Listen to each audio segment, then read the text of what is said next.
If you're like most mission-driven professionals that I know, your relationship to work and your career have changed since the pandemic began.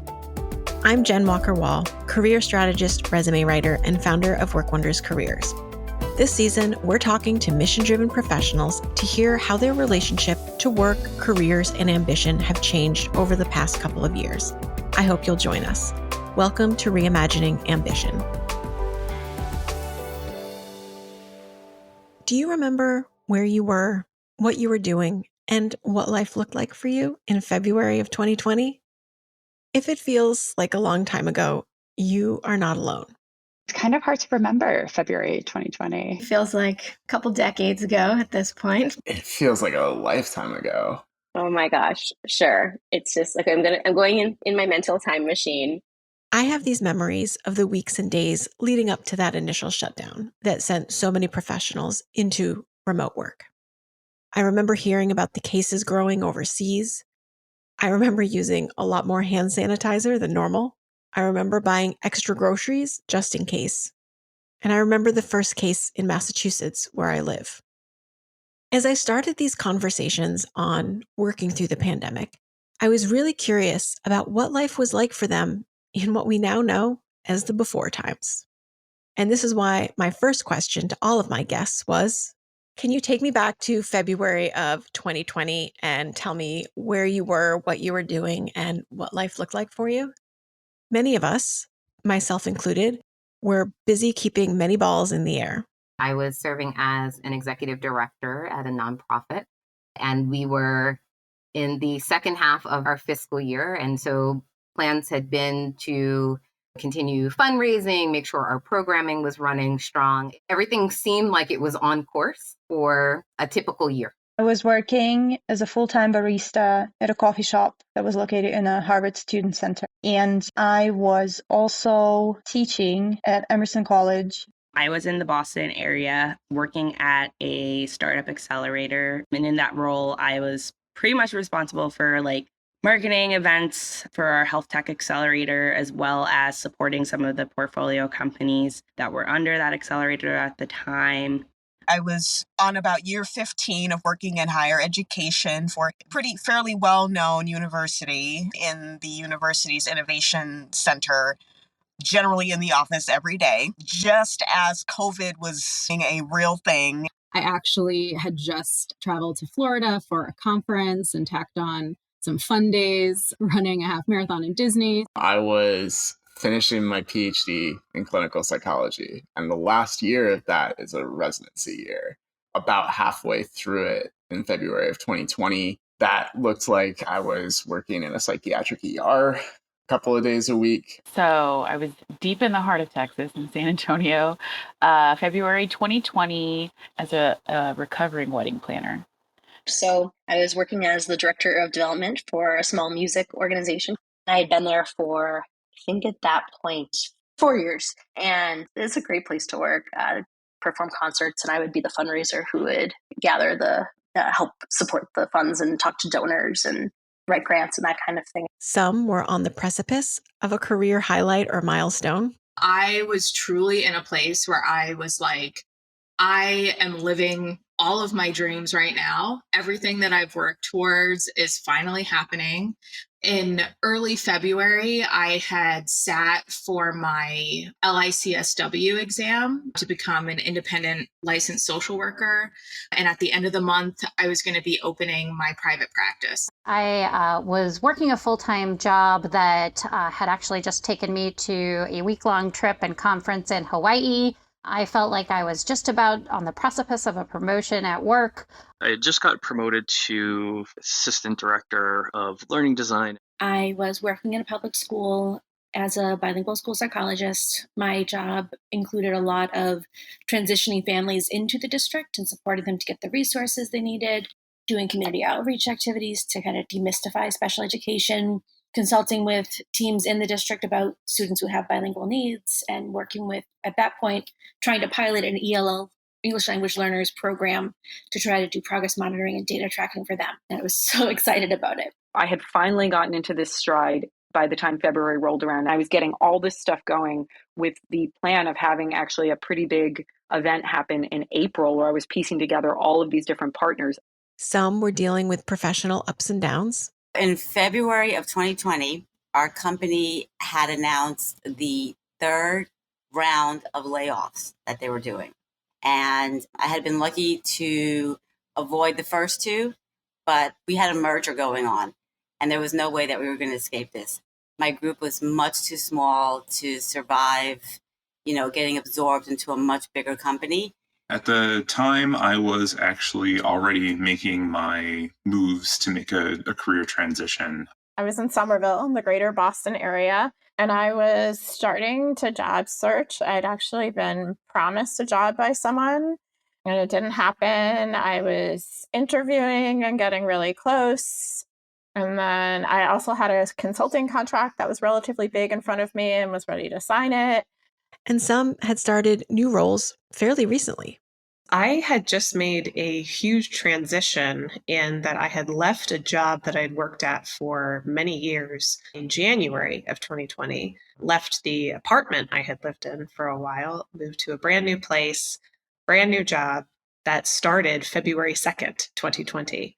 I had just started probably 5 months prior to that, so I was still pretty new at my job, living and working in Brooklyn, New York. Some people were new in their journey to parenthood. I was an advising dean at Georgetown University in the College of Arts and Sciences, where I still am. I had been there for about a year and a half in this position, and I was also 6 months pregnant with my first child, who we knew was going to be a little girl. We were very excited about it. At the time, I had an 8-month-old daughter, and I was living where I'm living now, which is Natick, Massachusetts, and was just truly trying to, at that first year of life kind of period of parenting, just triaging, right? I actually had just had my first baby that December, so I was on maternity leave at my current company. I'd been on mat leave for about 2 months at that point. I was just kind of going through the motions of being sleep deprived, trying to keep this tiny human alive and just kind of going day by day. And of course, many people were balancing work and childcare. I was, working primarily, I would say, from home. And then I had a couple of shared office spaces that I would go to. My business was largely in person. I had a lot of Atlanta-based clients. It was largely in person. At that time, my son was in pre-K and my daughter was a year old. So she was in a daycare. So I was renting an office in town and working remotely for a university. In my case, I was working for Cornell. And I had at home how old were my kids at that time? 8.5, 5.5, and 2.5. And so we were busy. As we watched COVID cases grow around the world, we were also wondering if or when COVID-19 would take hold in our own communities. My husband and I were actually supposed to have our first vacation away from our daughter that first week of March. And it was definitely a time where I think we were like, this is a thing, but is this a thing? I started to see this really because I advise juniors and seniors, many of whom study abroad. So the first sense that I could see things changing in my work life was that I had students who were studying abroad in China and then in Italy who we were pulling back. But it still seemed very distant at that point. Flew to Dallas. I checked into my hotel room for a conference and it was going to be awesome. It was going to be there for the long weekend. It was going to be great. And then the conference got canceled in real time. Then the airlines started to it was like that 8-hour wait to talk to a human. I talked to my husband. I was like, should I come home? I just checked in. I was like, I think I want to come home. One of my friends, he was like, school's going to be closed by the middle of March. And I was like, no, that's not possible. I remember I took a few days off to go on a meditation retreat. And it was right before the primary too. And I remember I couldn't have my phone or anything then. And so when I came back from that meditation retreat and not seeing other human beings for a little while or being connected to the outside world, I remember calling my mother on the way home and asking how Elizabeth Warren had done in the primary and how COVID was going. And then that was when I realized that this was not a passing thing that we had to worry about abroad. Some people didn't think it was going to be that big of a deal. Or maybe we were just hoping that would be the case. If you get the flu and go to work, then like, this is fine. This will all blow over. It's like everyone's blowing this out of proportion. I have such a distinct memory of one of my colleagues who I was supervising at the time coming into my office and saying, "Do you think, we'll have to cancel our conference in March?" And I just couldn't even fathom the idea of the world shutting down. I think probably when my son's school shut down, I think that was when it really hit and the gravity of the situation was very present. I have an immunology background. Like I have a PhD in infectious disease immunology. So we were chatting a bit about it and she was asking me what my thoughts were. And I remember very clearly being like, oh, I don't think COVID's going to be that big of a deal. Boy, was I wrong. Boy, was I ever wrong. Very few of us seem to know what was coming. I think I might have been in the minority at that point because I realized pretty early on. I had just taken a work trip in January. And so information was beginning to trickle out. I happened to have gone to California, which, if you remember, ended up being sort of like ground zero in the US for COVID. And so I was tracking the information. I'm a bit of a news junkie, so I love, just knowing what's going on in the world. And I remember in February, we were supposed to be booking another trip to fly out in March. And that was the first time I deliberately, I remember having conversations about, I don't think that's a good idea. And everyone's saying, oh, it's going to be fine. We think this is going to pass. And it's like, I really just don't think this is a good idea. So I'm a parent. I'm thinking about if I fly there, if I get sick, I might have problems caring for my daughter at home, et cetera. And so I didn't book the flight. And that caused a little bit of tension. I was very fortunate that I worked in a space where we were all given encrypted laptops and desk equipment and stuff like that. They were like, take it home. It'll probably be about a month. Now, looking back, I remember myself, I don't know if you had this reaction, but I remember myself in that moment thinking, wow, a month. I'm hearing on the news, everyone's saying a week or two. So I was saying, wow, that feels really excessive. What's going on? I was out on Tuesday, and by Wednesday, which was my normal hybrid work from home day, we've been sort of piloting that a little bit that year. My boss just said, don't come back to the office. Educators scrambled to transition to online learning and to support students in a remote environment. So I actually found out that we were making the move to teach totally online while I was on spring break. We switched fully online, so we actually extended spring break by a week to give faculty time to adapt their courses to be online. And at the time, everything that I was reading suggested that many of my students and what I knew about them suggested that they wouldn't have reliable internet or perhaps reliable places that they could work on course content. So I made the decision right away. I was going asynchronous because we were given the autonomy to choose. And so I was recording lectures, I was adapting activities so that they could be done by students when and where they were. And I shifted primarily to, okay, I'm going to make myself available during course hours, but I'll be available by email as usual and go from there. So I remember March 13th, we started to hear, oh, we might be shutting down for a week or two and we'll be back. We're going to send kids home with some notebooks and papers and it'll be fine. We'll come back soon. And then as it became clear that we were not coming back soon, it became almost like a panic response from a lot of people. Like, what are we going to do with all these children at home? What are families going to do? How are kids going to get educated? Because we can do a 2-week break. Snow days happen, life happens. We are used to that. We can make up that time.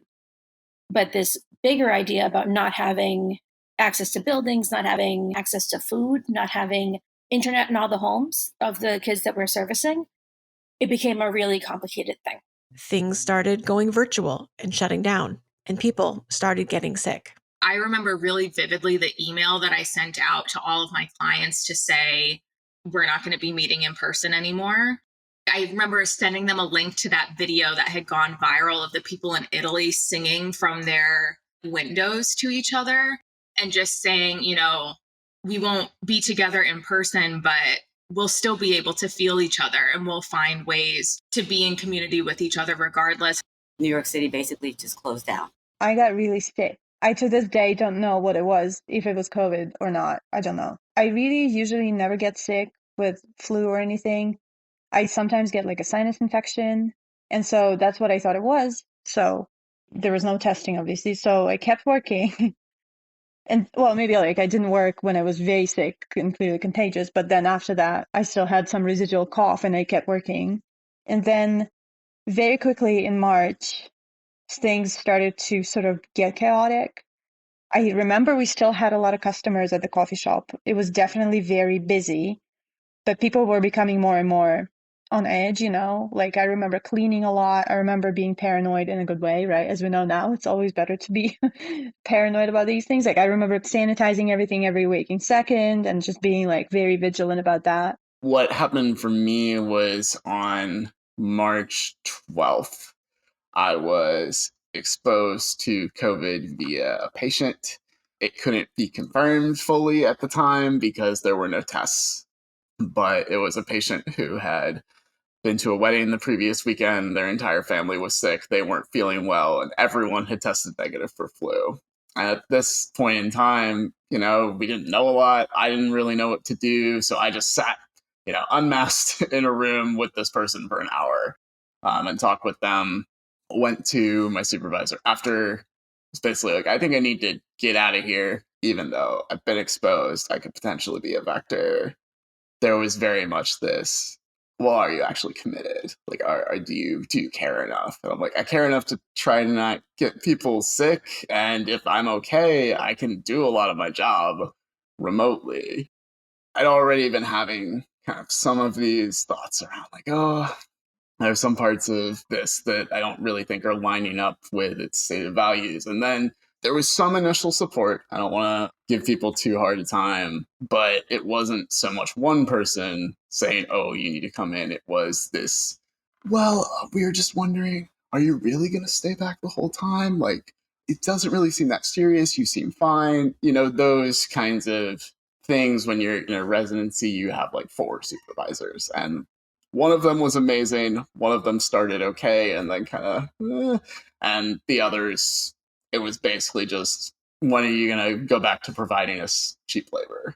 A few people mentioned what I think you'll remember were a few moments in pop culture where it really felt like things were changing. The anecdote that I have in mind for what came immediately before the pandemic is, I don't know if anyone else has this as a cultural landmark, but for me, I had a Super Bowl party. I hosted that at my house.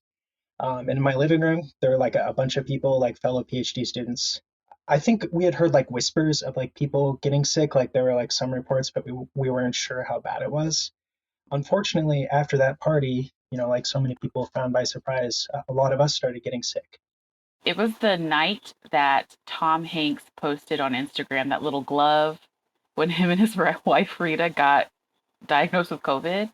I think we all remember it was like Tom Hanks got COVID and the NBA shut down, and we had that day, and my supervisor said okay, this is gonna probably hit us. Both when I was having these conversations and even as I sit here now and recall them, my attempt to create a timeline feels more like making a collage. It just doesn't feel linear. And that makes sense because until that initial shutdown, it didn't really happen for all of us at the same time. I could hear in these conversations how people who were in California or New York, those early hotspots, or people who were working in hospitals were able to see the enormity of what was happening before the rest of us could. But in just a few weeks, what seemed like a problem somewhere else was a very real problem nearly everywhere. That protective step of the initial shutdown, intended to flatten the curve, was transformative in part because, well, we all experienced it. In the blink of an eye, how we lived our lives and how we work changed. And it really was just the beginning. Do you remember where you were, what you were doing, and what life looked like for you in February of 2020? I'd love to hear what you remember about the before times and what this transition looked like for you.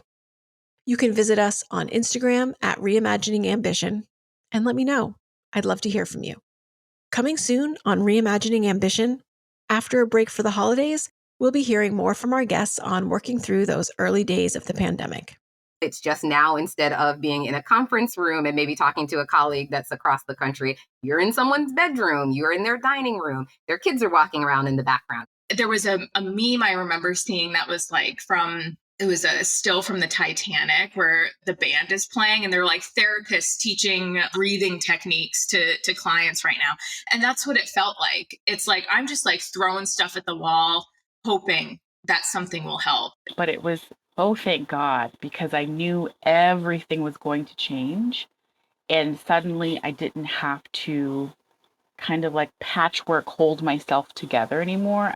What do we do with our son's education? Is it safe to send him to school?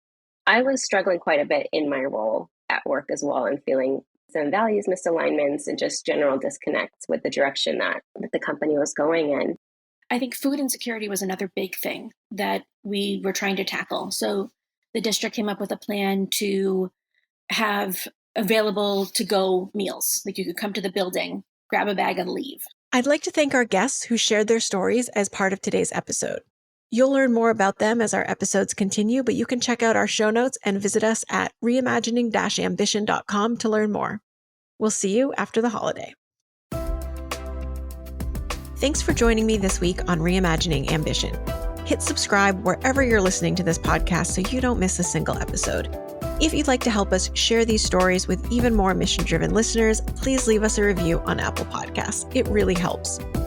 And if you stumbled onto Reimagining Ambition because you're ready to explore what's possible for your career and you love practical career exploration, job search, and resume advice, please check out our private community podcast, Off the Clock.